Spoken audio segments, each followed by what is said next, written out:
On October 23rd at 6:47 p.m., a stranger called to tell me my daughter was dying in the woods.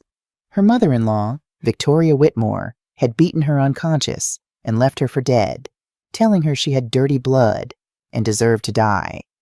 I'm Dorothy Gable, 62 years old. I didn't cry. I didn't panic. I said, I'm on my way. Then I decided Victoria Whitmore would pay for what she'd done. Let me back up 6 hours. That morning, October 23rd, 2024, started ordinary. I was at the farmer's market on Route 47 buying apples for jam. 20 pounds of Honeycrisps, $32 total. I'm Dorothy Gable, a retired nurse. I worked 35 years at Mercy County Hospital in Pennsylvania before retiring 5 years ago at 57. My husband Marcus died 3 years ago. Heart attack, sudden, age 64. Since then, I've lived alone in our farmhouse on 10 acres outside Pine Creek Township. I'm a black woman in rural Pennsylvania. Well, mixed. My grandmother Zora Mae Johnson was black from Alabama. She married my white grandfather in 1945. My mother was their daughter, light-skinned with green eyes. My father was white. I came out looking like my grandmother. Dark brown skin, tight black curls, broad nose. In these parts, that made me other my whole life. People here called me things.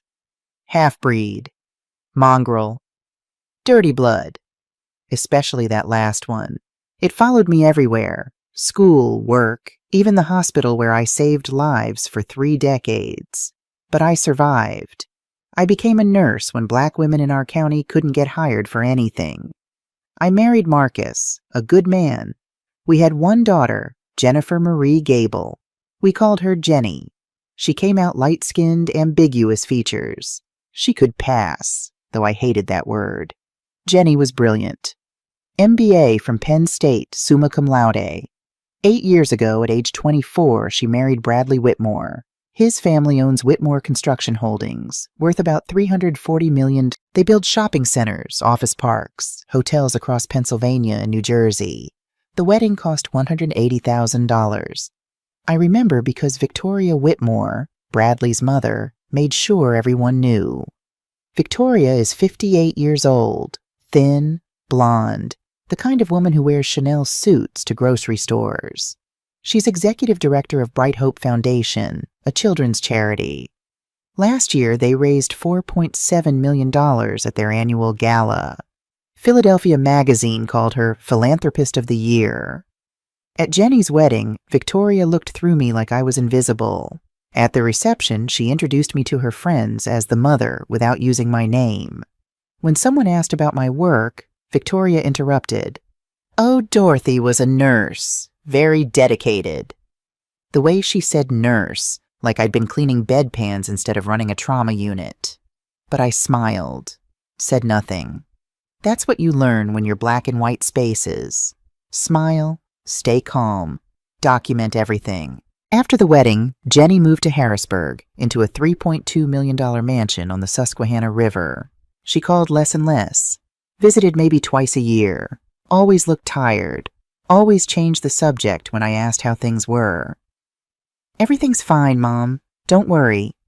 But a mother knows. 2 years ago, Jenny was pregnant. 8 weeks along. Then she miscarried. The doctors said it happens. 20% of first pregnancies end that way.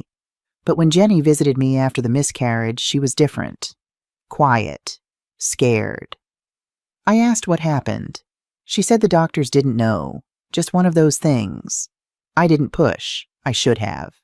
So that morning, October 23rd, I was driving home from the market when my phone rang at 6:47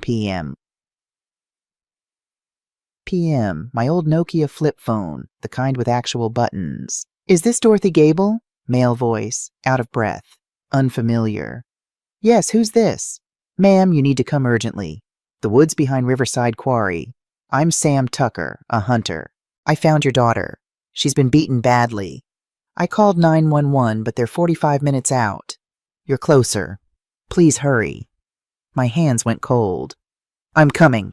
I turned my 2008 Chevy Silverado around, didn't check for traffic, didn't signal, and drove north.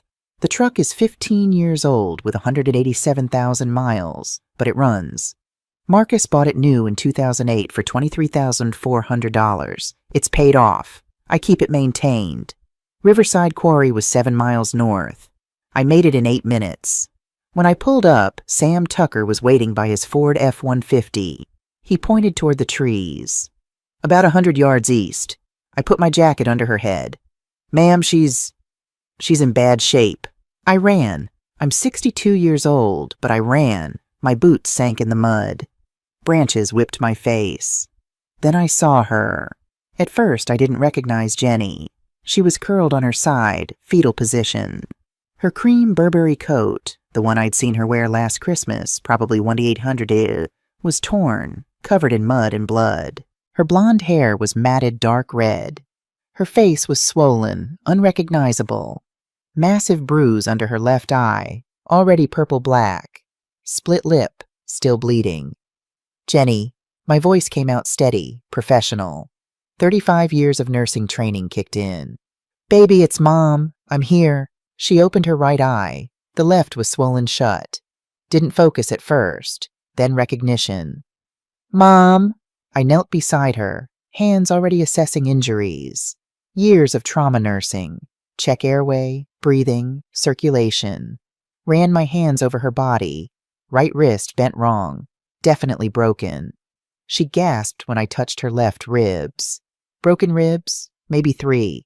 Head injury. Concussion at minimum. Jenny, who did this? She tried to sit up, cried out in pain. I helped her sip water from Sam Tucker's thermos. The warm liquid seemed to help. Victoria Whitmore. Each word cost her. My mother-in-law. I stopped breathing. Victoria did this? Jenny nodded, wincing. She said I have dirty blood. That I'm a disgrace to their family. That my baby... Her voice broke. Baby? Her hand moved to her stomach. 12 weeks pregnant. We haven't told anyone yet. Wanted to wait until... She started crying. Mom, she said my baby would be an abomination. That she'd rather have no grandchild than one with dirty blood. Something inside me went very cold, very calm. This is what happens when you're black in America. You learn to separate emotion from action. You learn that rage has to be ice cold and methodical, or it destroys you. Tell me what happened. She called this morning. Said she wanted to show me a development site for Bradley's birthday surprise. We drove out past the old mill on River Road.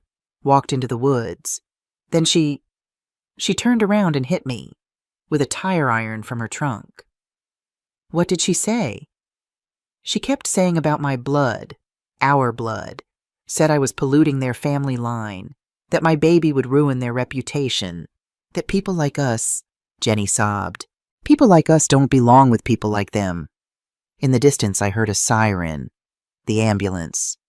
Jenny, we need to get you to a hospital. No! She grabbed my arm with surprising strength. No hospital, Mom. Please. They have people everywhere. Bradley, he'll take her side. He always takes her side. Jenny, you're a nurse. You can help me. Please. Her one open eye was desperate. If I go to the hospital, if Bradley finds out, I'll never be safe. Mom, she tried to kill me. She'll try again. The siren was getting louder. Maybe 90 seconds away. I had a choice. Follow protocol. Get her to the hospital, call police, do everything by the book. That was the right thing. The safe thing. Or trust my daughter's fear. Victoria Whitmore was rich, connected, respected. Philanthropist of the year. If she could beat Jenny this badly and leave her to die, what could she do in a hospital? A delayed diagnosis. A medication error. I'd seen it happen. Not at my hospital, thank God, but I'd heard stories. And if Bradley wouldn't protect his own pregnant wife... Sam, I called. The hunter appeared. Sam, when the ambulance gets here, you tell them it was a mistake. You thought you saw someone hurt, but it was just a deer carcass. The light was bad. You made an error. His eyes widened. But my daughter is in danger from the person who did this. If she goes to a hospital, that person will find her. That person has money and connections. Do you understand? Sam looked at Jenny, then back at me. Long pause. Then, I got a sister. Her ex-husband beat her for 3 years. Courts didn't protect her. I understand. Thank you. I got Jenny to her feet. She bit back screams but stood. We moved through the woods slowly, her weight on me. Behind us, I heard Sam talking to the paramedics. Sorry guys, my mistake. It was a deer half-eaten by coyotes. Looked human in the dark. False alarm. I drove Jenny home. Every bump made her gasp in pain, but she stayed conscious. Good sign. At my house, I settled her on the living room couch, built a fire in the wood stove, and got my medical supplies. I keep a full kit: bandages, splints, sutures, medications, old nursing habits. For the next hour, I worked. Cleaned wounds, butterfly bandages on her split lip. Splinted her broken wrist, clean fracture, no displacement. Wrapped her cracked ribs. 800 milligauss ibuprofen, 500 milligauss acetaminophen, both safe for pregnancy. No opioids, too risky. Then I found my old fetal Doppler from when I worked obstetrics. Warmed the gel, placed it on Jenny's abdomen, and listened. Thump, thump, thump, thump. Fast, strong, 156 beats per minute. The baby's alive, I said. Heartbeat is good. Jenny started sobbing with relief. By 10 o'clock p.m. she was cleaned up, stabilized, resting. I woke her every 2 hours to check for worsening concussion. Each time she was groggy but responsive. At 6 o'clock a.m. on October 24th, I sat at my kitchen table with Jenny's purse. Victoria hadn't taken it. Mistake number 1. Inside was Jenny's iPhone 14 Pro, screen cracked but functional. Battery at 23%. I unlocked it with the passcode Jenny gave me, 1989, the year Marcus and I bought this house.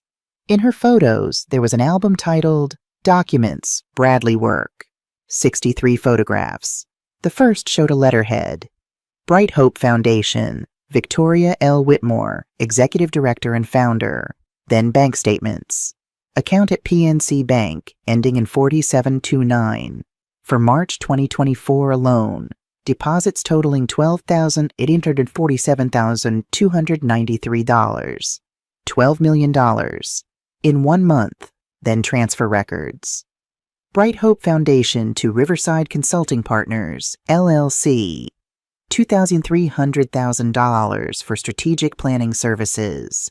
To Keystone Analytics Group, Inc. $1,875,000 for program evaluation.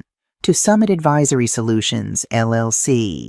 $3,450,000 for grant management. Page after page, company after company. I started writing down numbers. By 8 o'clock a.m., I had a preliminary tally from the photos Jenny managed to take. Documented transfers from Bright Hope Foundation to suspicious LLCs, January 2024 to September 2024, $7,234,988, $47 million in 9 months.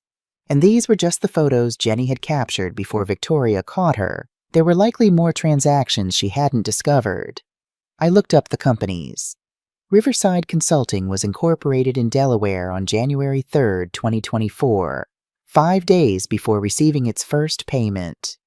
The registered agent was Thomas Morrison at a P.O. box. A quick Google search. Thomas Morrison died in 2019. Jenny, I said, bringing her tea, where did you find these documents? Bradley's office. He's on Bright Hope's Board of Trustees. Victoria asked him to review the annual report 2 weeks ago. I was looking for prenatal vitamins on his desk, knocked over papers, and saw the numbers. They didn't make sense, so I looked deeper. And you asked Victoria about it? 2 days ago, October 22nd. I called her with questions about the consulting contracts. She got very quiet, then said we should meet in person, talk privately. Suggested we drive out to see the development land. Jenny's voice broke. I gave her a chance to explain, and she tried to kill me for it. I looked at the phone. 63 photos, $47 million in documented fraud. And somewhere, Victoria was probably planning her next move. She'd left Jenny for dead, but she couldn't be sure. She'd come back to finish the job. We needed help. Real help.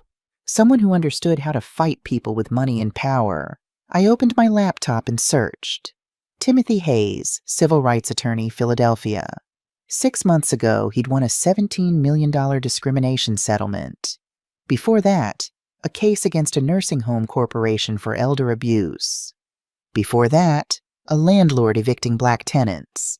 Timothy Hayes was 58, had practiced law for 32 years, and didn't back down from powerful opponents. He was also black. I needed someone who'd understand that dirty blood wasn't just an insult, it was a motive. I found his website and typed, "To Timothy Hayes, Esquire, from Dorothy Gable. Date, October 24th, 2024, 8:47 a.m. Subject, urgent, attempted murder and charity fraud. Mr. Hayes, my name is Dorothy Gable. I am 62 years old, a retired RN. Yesterday, my daughter Jennifer Gable Whitmore, age 32, was beaten and left for dead by her mother-in-law, Victoria Whitmore. Victoria is executive director of Bright Hope Foundation, handles 150 plus annually. My daughter discovered Victoria has embezzled $47,234,918 through fake consulting companies. When Jenny asked about it, Victoria tried to murder her. My daughter is alive but severely injured. Pregnant, 12 weeks. Afraid to go to police because the Whitmores have significant influence. I have photographic evidence of the financial crimes. I have my daughter's testimony. I need help from someone who isn't afraid of powerful people. Please call me, 717-550-147. This is urgent. Respectfully, Dorothy Gable. I hit send at 8:52 a.m. At 9:17 a.m., my phone rang. Ms. Gable, Timothy Hayes. I got your email. Tell me everything. Timothy Hayes arrived at my house on October 25th at 2 p.m. He drove a black 2022 Lexus ES350 with Philadelphia plates. I watched through the window as he parked, got out, and looked at my modest farmhouse with an appraising eye. He was a tall man, maybe 6'2", lean build, salt and pepper hair cut short. He wore a charcoal gray suit that probably cost $2,000, polished black Oxfords, and carried a leather briefcase. He looked like money, but not old money. This was earned money, hard-won money. I opened the door before he knocked. Mr. Hayes, thank you for coming all this way. Ms. Gable, his handshake was firm. Call me Timothy. And driving 93 miles to potentially take down a corrupt charity executive, that's not all this way. That's Tuesday. I liked him immediately. Jenny was resting on the couch, still badly bruised, but more alert than yesterday. Timothy's face hardened when he saw her injuries. Mrs. Whitmore, he said, his voice gentler. I'm Timothy Hayes. I need to ask you some difficult questions. Are you up for that? Yes. Jenny sat up straighter, wincing. I want her to pay for what she did. For the next hour, Timothy took notes while Jenny told her story. He recorded it on his phone with her permission, asked specific questions, exact times, exact locations, exact words Victoria used. When Jenny got to the part about dirty blood, Timothy's jaw tightened. That phrase, he said. She used those exact words? Yes, Jenny said. She kept saying it. Your dirty blood. You people with your dirty blood. I won't let dirty blood pollute the Whitmore name. Timothy looked at me. Ms. Gable, in your email you mentioned your racial background. Can you elaborate? I explained. My black grandmother, my mixed mother, my appearance. The lifetime of hearing dirty blood as a slur in rural Pennsylvania. Timothy nodded slowly. This gives us a hate crime angle. Attempted murder motivated by racial animus. That's federal jurisdiction, potentially. Will that help? I asked. It means Victoria can't just buy her way out with local connections. Federal prosecutors don't scare as easily. He turned back to Jenny.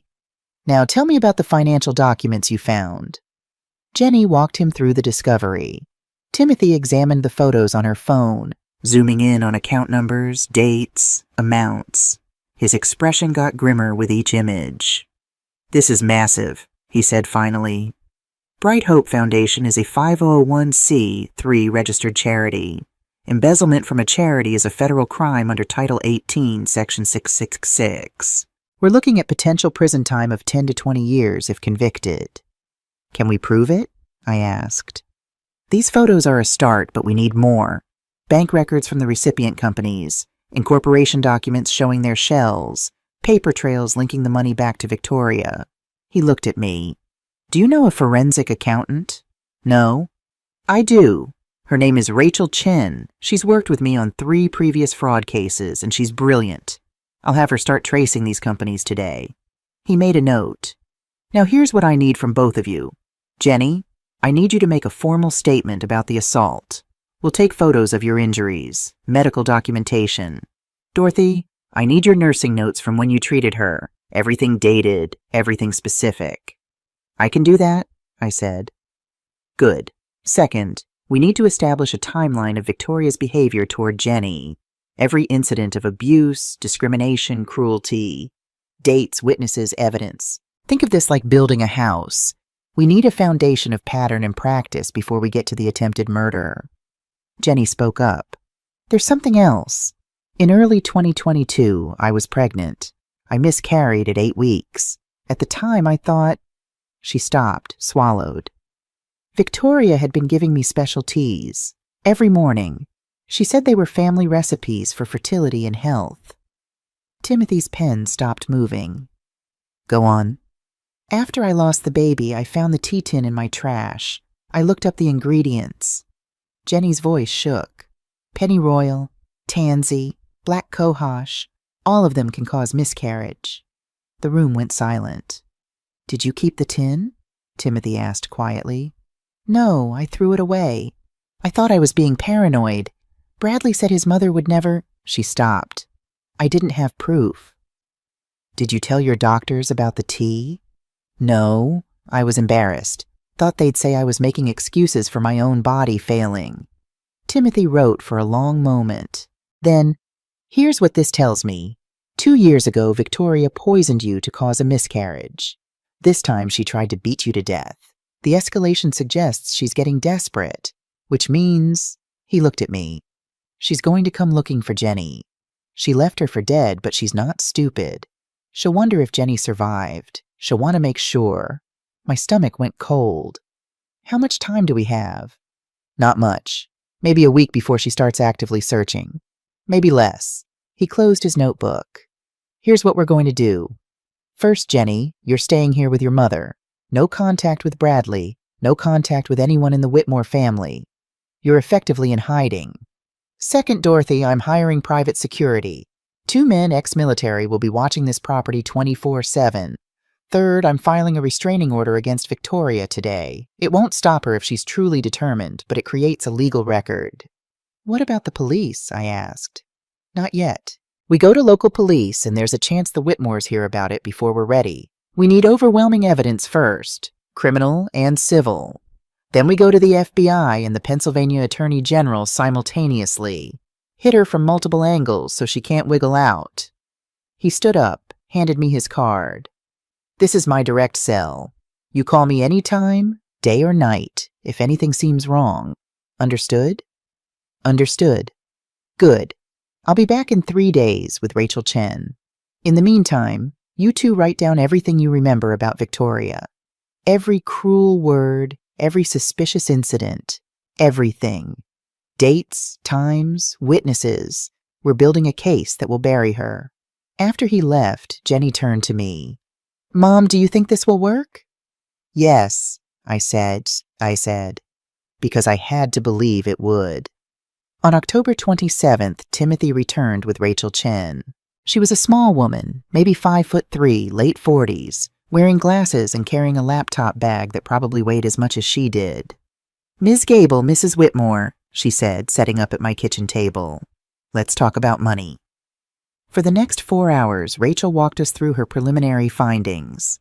She'd spent 48 hours tracing the companies that received money from Bright Hope Foundation. Riverside Consulting Partners, she said, pulling up a spreadsheet. Incorporated January 3, 2024 in Delaware. Registered agent Thomas Morrison, deceased 2019. The P.O. Box address is a commercial mail service in Wilmington. Basically, anyone can rent one. The company received its first payment from Bright Hope on January 8th, $23,000. That money was transferred within 24 hours to an account at Cayman National Bank. Can you trace it further? Timothy asked. Partially. The Cayman account is registered to a different LLC, which then dispersed funds to 3 other accounts. Classic laundering structure. But she smiled. I found something interesting. One of the dispersal accounts is at a private bank in Zurich. That account is registered to Victoria L. Whitmore personally. Jenny gasped. She was stealing from her own charity. Oh, it gets better, Rachel said. Keystone Analytics Group, Summit Advisory Solutions, Precision Management Consultants. I found 7 shell companies total, all incorporated within 6 months of each other, all receiving payments from Bright Hope, and I traced the money from 4 of them back to accounts controlled by Victoria. How much total? I asked. Rachel consulted her notes.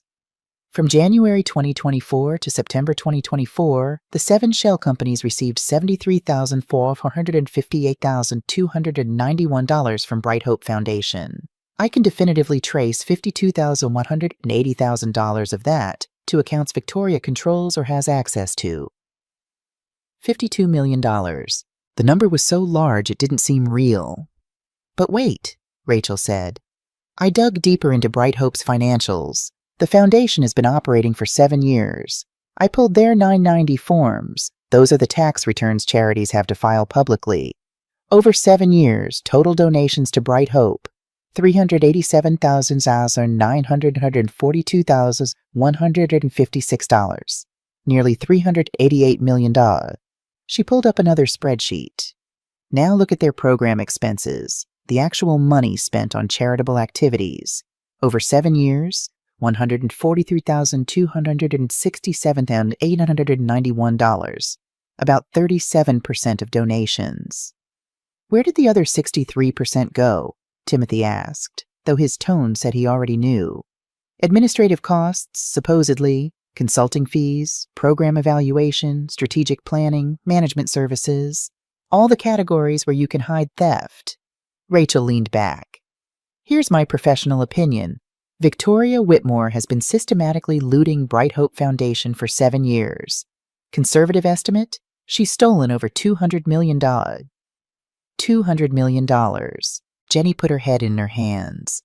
Oh my God. There's more, Rachel said quietly. I found Victoria's personal tax returns for the past 3 years. She reported income of approximately $450,000 annually from her work with Bright Hope, a reasonable salary for a nonprofit executive. But her spending? Rachel pulled up credit card statements. In 2023 alone, she spent $2,847,392 on personal expenses. Jewelry, travel, art, clothing, home renovations. There's no way to spend nearly $3 million on a $450,000 salary unless you're either borrowing heavily or have another income source. The stolen charity money, Timothy said. Exactly. She's not even trying to hide it. She thinks she's untouchable. We sat in silence for a moment, absorbing the scope of Victoria's crimes. Then Jenny said, There's something I need to tell you about my miscarriage 2 years ago. She explained about the tea again. Rachel listened, taking notes. Do you remember the brand? Rachel asked. Or where Victoria bought it? She said it was a special blend. Came in an unmarked tin, but... Jenny thought. Wait, she mentioned once that she got it from an herbalist in Harrisburg. A woman named Margaret. Margaret's Natural Remedies on Market Street. Rachel wrote it down. I'll check it out. 2 days later, Rachel called me. I found Margaret's Natural Remedies. Talked to the owner, Margaret Reeves. She remembers Victoria. Sold her a custom herbal blend in February 2022, 2 months before Jenny's miscarriage. Margaret keeps detailed records of her custom blends for liability purposes. And? I asked. The blend contained pennyroyal, tansy, black cohosh, and rue. Margaret specifically warned Victoria that the blend was dangerous for pregnant women and should never be consumed during pregnancy. Victoria signed a liability waiver acknowledging the warning. My hands were shaking. She knew. She knew it would cause a miscarriage. Margaret will testify, Rachel said. She's willing to provide her records and her testimony. She says she feels terrible. She thought Victoria was buying it for menopausal symptoms. She never imagined Victoria would give it to a pregnant woman. I thanked her and hung up. Jenny was in the living room, reading. I sat down next to her. Baby, we found proof. About the tea. About what Victoria did to your first pregnancy. Jenny's face crumpled. She'd suspected, but hearing it confirmed, that her mother-in-law had deliberately poisoned her, had deliberately killed her first baby, was too much. I held her while she cried. And I made a promise. Victoria Whitmore would pay for every single thing she'd done. On November 2nd, Timothy called with news. I found something about Bradley, he said, and you're not going to like it. He came over that evening with a folder of documents. I had my investigators look into Bradley Whitmore's finances and communications. We didn't hack anything. That would be illegal. But we found some interesting public records and did some interviews with people who know the family. He spread out the documents. First, Bradley receives a salary of $385,000 per year from Whitmore Construction Holdings. Reasonable for an executive position. But he also receives $15,000 per month from a trust controlled by Victoria. $180,000 per year, ostensibly for family support and business development. So Victoria controls his money, I said.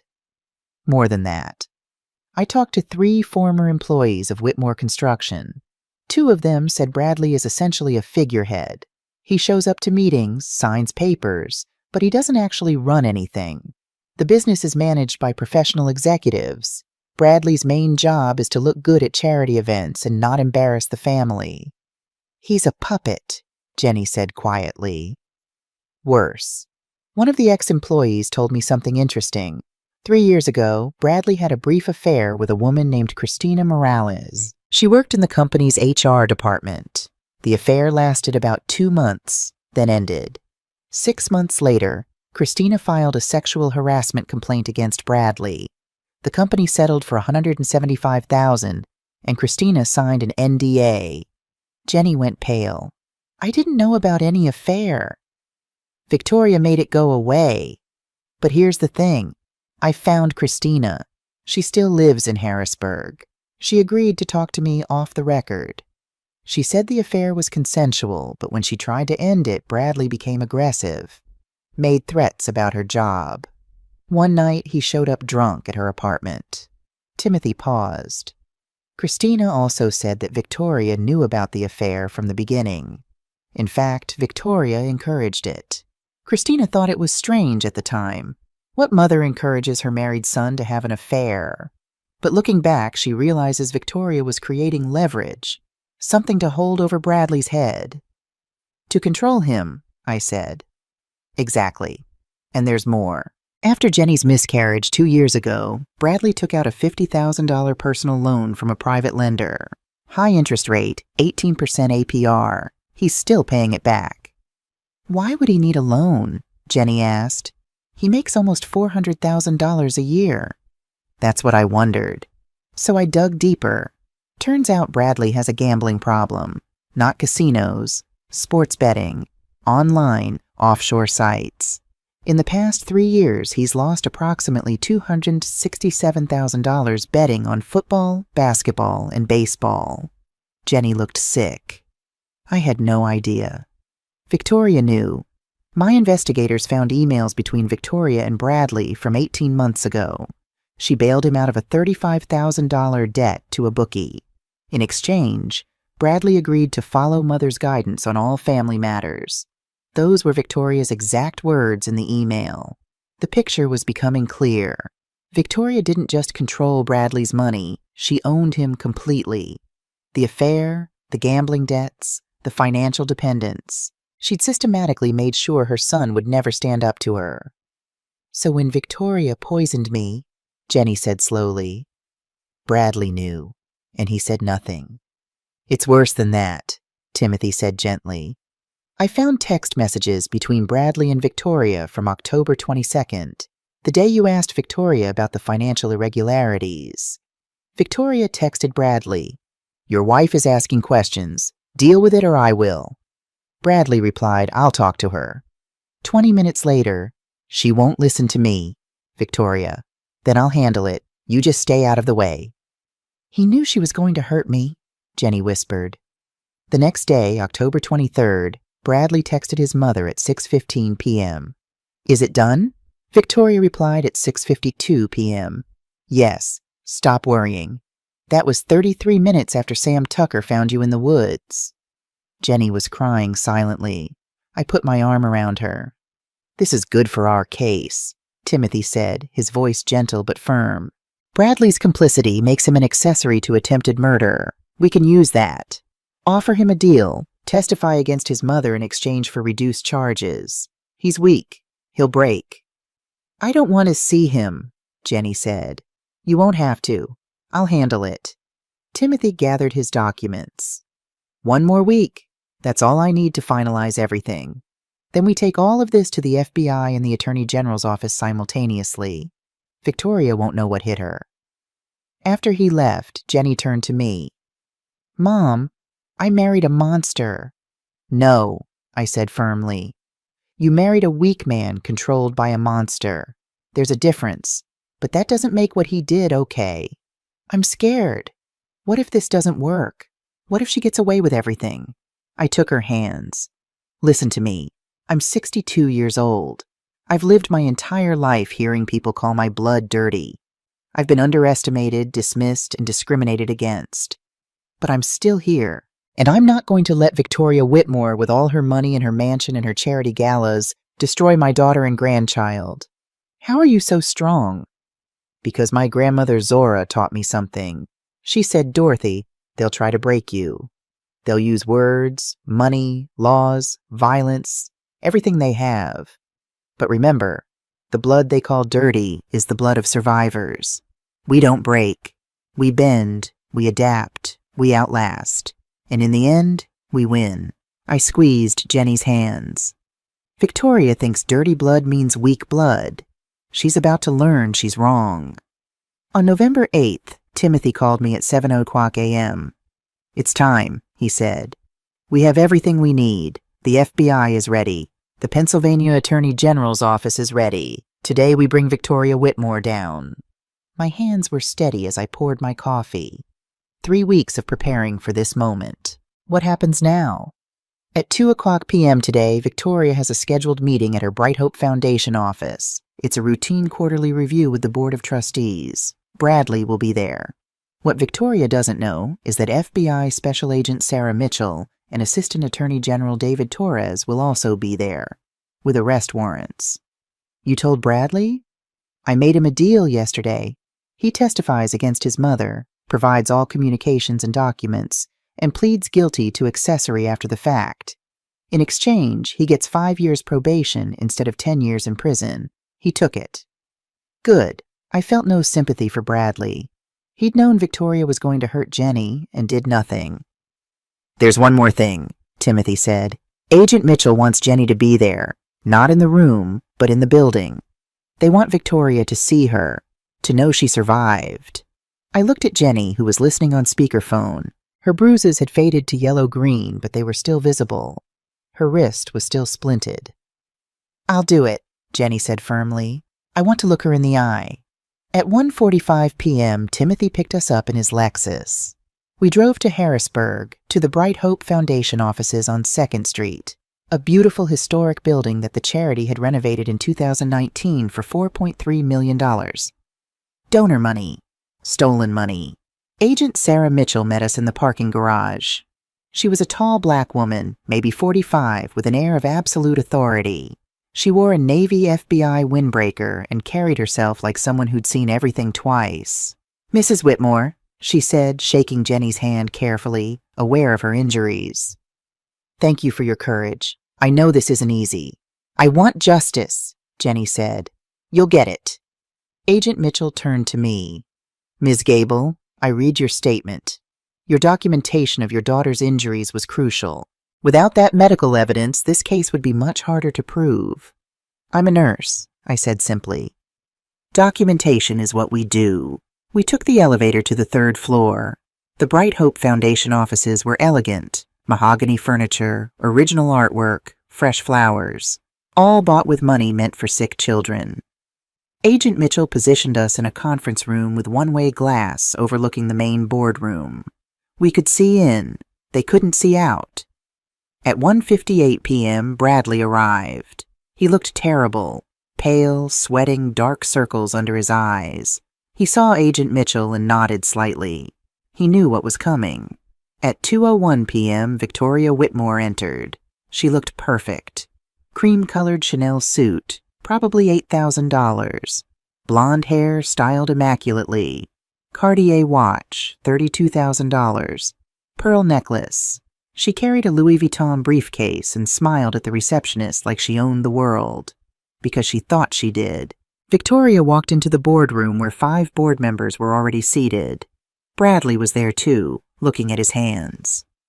"Good afternoon, everyone," Victoria said warmly. "Thank you for making time for our quarterly review. I have excellent news about our Q3 fundraising numbers." Agent Mitchell checked her watch. 2:03 p.m. "Now," she said into her radio. The boardroom doors opened. Agent Mitchell walked in, followed by Assistant Attorney General David Torres and 4 more FBI agents. Victoria's smile froze. "Victoria Louise Whitmore," Agent Mitchell said, her voice carrying clearly through the glass. "I'm Special Agent Sarah Mitchell with the FBI. You're under arrest for wire fraud, embezzlement, money laundering, and attempted murder." For 3 seconds, Victoria didn't move. Then her mask cracked. "This is absurd. Do you know who I am?" "Yes, ma'am. You're the executive director of Bright Hope Foundation. You're also a thief who's stolen over $200 million from a children's charity." Agent Mitchell nodded to another agent, who began reading Miranda rights. "I want my lawyer. I'm not saying anything without—" "That's your right," Agent Mitchell said calmly. She opened a folder and placed a document on the table. "But you should know what we have. This is a warrant to seize all financial records of Bright Hope Foundation, going back 7 years. We've already frozen all bank accounts associated with the foundation and with 7 shell corporations: Riverside Consulting Partners, Keystone Analytics Group, Summit Advisory Solutions, Precision Management Consultants, Harbor Strategic Services, Allegiance Business Group, and Metropolitan Program Associates." Victoria's face went white. "I don't know what you're talking about." "These companies received $73,458,291 from Bright Hope Foundation over the past 10 months alone." Agent Mitchell placed another document down. "This is a forensic accounting report tracing $52,180,000 of that money to accounts controlled by you personally. Banks in the Cayman Islands, Switzerland, and Singapore." "That's impossible. You can't prove—" "We can." Another document. "Here are your personal tax returns for the past 3 years showing reported income of approximately $450,000 annually. Here are your credit card statements showing you spent $2,847,392 in 2023 alone." "Where did that money come from, Mrs. Whitmore?" Victoria was breathing hard now, her perfect composure shattering. "I want my lawyer." "Noted, but there's more." Agent Mitchell's voice got colder. "On October 23, 2024, at approximately 4:30 p.m., you drove your daughter-in-law, Jennifer Gable Whitmore, to a remote location near River Road. You then assaulted her with a tire iron, causing multiple fractures, lacerations, and contusions. You left her in the woods to die from exposure and her injuries. Is that correct?" "No, that's a lie. We have Jennifer's testimony. We have medical documentation of her injuries from a registered nurse. We have text messages between you and your son Bradley discussing the assault before and after it occurred." Victoria's eyes snapped to Bradley. He was staring at the table, refusing to meet her gaze. "Bradley?" Victoria's voice was sharp. "What did you tell them?" Bradley finally looked up. His face was wet with tears. "Everything, Mother. I told them everything." "You spineless? We also have this." Agent Mitchell placed a photo on the table. A crime scene photo of Jenny in the woods, covered in blood, barely conscious. Victoria looked at it and went even paler. "You beat a pregnant woman and left her to die," Agent Mitchell said quietly. "And you did it because you didn't want dirty blood in your family. Multiple witnesses will testify that you repeatedly used that phrase. This is a hate crime, Mrs. Whitmore. Attempted murder motivated by racial animus. Federal jurisdiction." She was asking questions she had no business asking. "About your theft of $200 million from a charity?" Agent Mitchell leaned forward. "Here's what's going to happen. You're going to be charged with 47 counts of wire fraud, 18 counts of money laundering, and 1 count of attempted murder with a hate crime enhancement. The wire fraud alone carries up to 20 years per count. The attempted murder with hate crime enhancement carries up to life in prison. Your bail will be set at $10 million cash, and I'll be recommending the judge deny bail entirely because you're a flight risk with access to offshore accounts." Victoria's mouth opened and closed.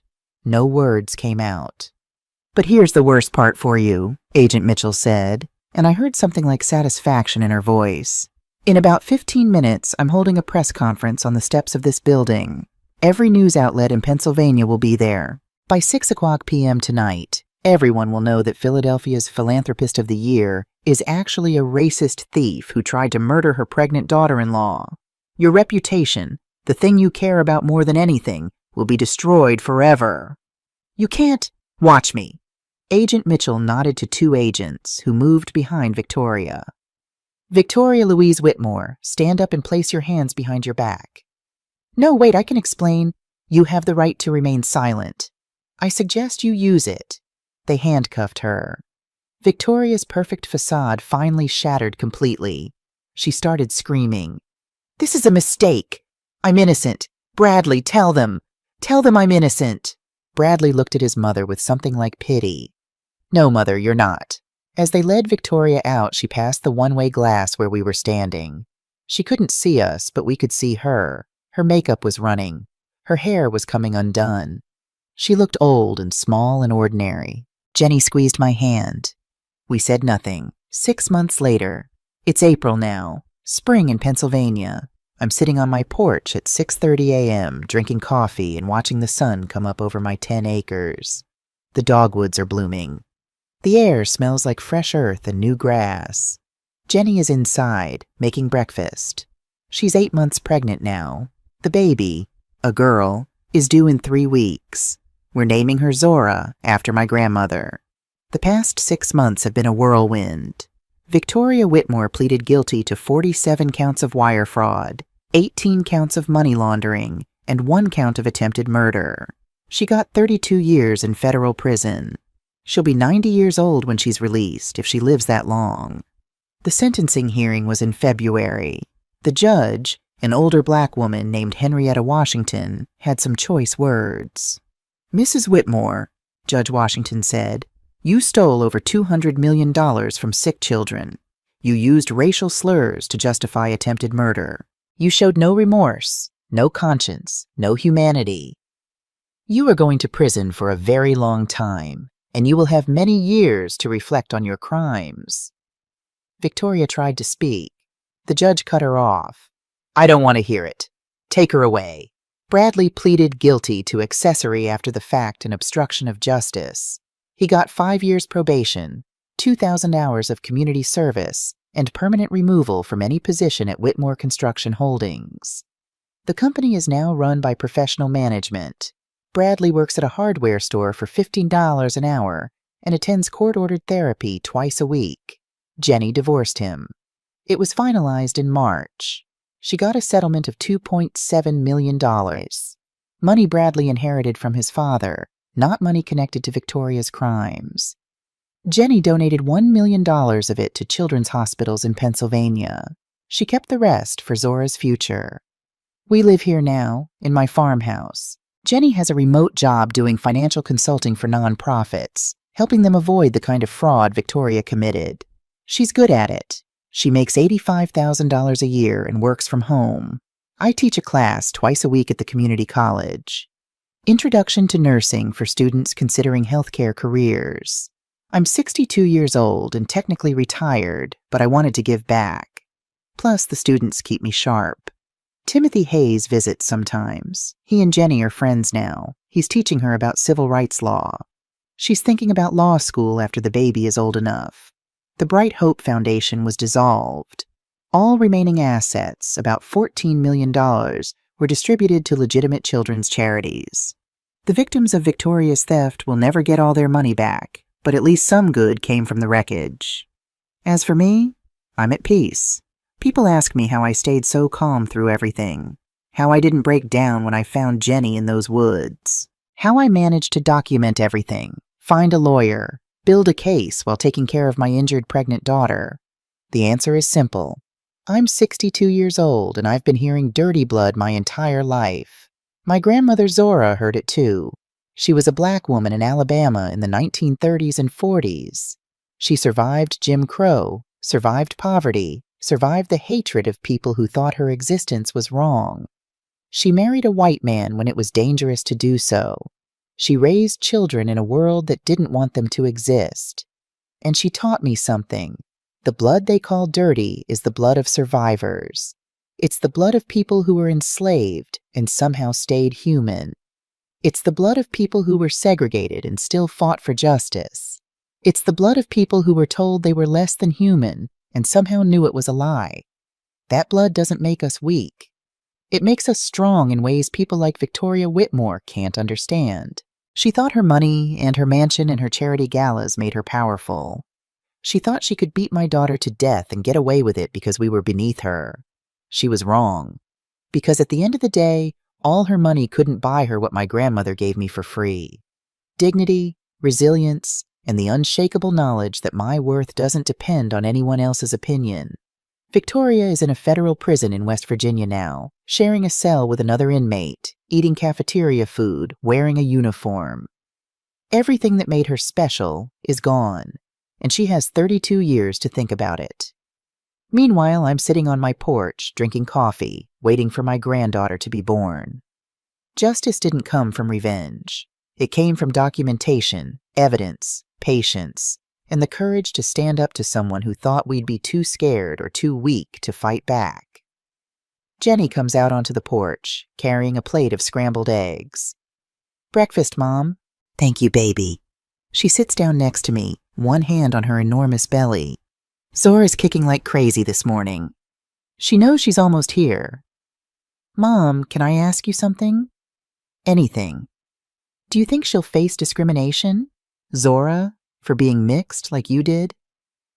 I think about this carefully. Maybe. The world is better than it was when I was growing up, but it's not perfect. People might say things. She might feel like she doesn't fit in anywhere. That scares me. I know, but here's what you'll tell her. I take Jenny's hand. You'll tell her that her great-great-grandmother Zora was a warrior, that her great-grandmother Dorothy was a nurse who never backed down, that her mother Jenny is a survivor who rebuilt her life from ashes. You'll tell her that the blood in her veins isn't dirty, it's gold. It's the blood of women who refuse to be broken. Jenny starts crying. Pregnancy hormones, probably, but also relief. You'll tell her, I continue, that being underestimated is a gift, that when people think you're weak, you have the element of surprise, and you'll tell her what my grandmother told me. Baby, they're going to try to make you small. Don't let them. You take up space. You stand tall. You remember who you are. I love you, Mom. I love you too, baby. We sit in silence, eating breakfast, watching the sun climb higher.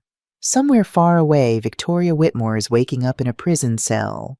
Somewhere in Harrisburg, Bradley is getting ready for another shift at the hardware store. But here, on this porch, in this simple farmhouse on 10 acres of Pennsylvania woods, we're free. We're safe. We're together. And in 3 weeks, a baby girl named Zora will be born, carrying the blood of survivors, the strength of warriors, and the promise of a better future. I learned something at 62 years old that I wish I'd known sooner. The greatest victories aren't loud. They're quiet moments like this. Coffee on the porch, your daughter beside you, your grandchild on the way, and the knowledge that you stood up to evil and won. Not with violence, not with hatred, but with truth, evidence, patience, and the unbreakable strength that comes from knowing exactly who you are. Victoria called it dirty blood. I call it the blood of champions, and I wouldn't trade it for anything in the world. On May 3rd, 2025, Jennifer Gable gave birth to Zora Dorothy Gable, 7 pounds 4 ounces, healthy and perfect. Timothy Hayes is her godfather. Victoria Whitmore's appeal was denied. Bradley Whitmore sends a card every month asking if he can meet his daughter. Jenny hasn't responded yet. Maybe someday, maybe never. Dorothy Gable turned 63 years old, surrounded by family, flowers, and the quiet peace of a life well lived. And every morning she drinks her coffee on the porch and remembers her grandmother's words. The blood they call dirty is the blood of survivors. We don't break. We bend, we adapt, we outlast. And in the end, we win. She did, they did, and baby Zora will too.